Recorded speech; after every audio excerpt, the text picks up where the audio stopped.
ഇങ്ങോട്ട് വന്നത്. ഗിരിയേട്ടൻ ഇവിടെ ഇല്ലെന്ന് അറിയില്ലേ? അറിയാം. ഞാൻ വന്നത് നിങ്ങളെ കാണാൻ. എന്നെ എന്തിനു കാണുന്നത്? എനിക്ക് നിങ്ങളെ കാണുന്ന പോലും പേടിയാ.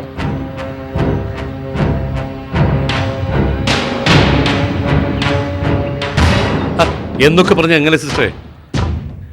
എനിക്ക് പറയാനുള്ളത് എന്താണെന്ന് വെച്ചാൽ കേക്ക്. എനിക്കൊന്നും കേൾക്കണ്ട, നിങ്ങളൊന്ന് പോകൂ പ്ലീസ്. നിങ്ങൾ എന്തിനാണ് ഇങ്ങനെ പരിഭ്രമിക്കുന്നത്? ഒരു 5 മിനിറ്റ് അത്രയും മതി എനിക്ക്. ഞാൻ പൊയ്ക്കോളാം. ഇല്ല, ഞാൻ പോവാ. നിൽക്ക്.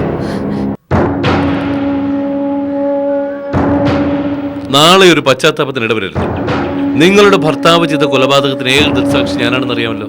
പിന്നെ നിങ്ങളുടെ ഏട്ടന്റെ കുഞ്ഞ് എവിടെ ജീവിച്ചിരിക്കുന്നു എന്നുള്ള സത്യം അറിയാവുന്നത് എനിക്ക് മാത്രമാണ്. അതുകൊണ്ട് എനിക്ക് പറയാനുള്ളത് നിങ്ങൾ കേട്ടേ തീരൂ. നമുക്കല്പം മാറി സംസാരിക്കാം. ആരും ശ്രദ്ധിക്കണ്ട.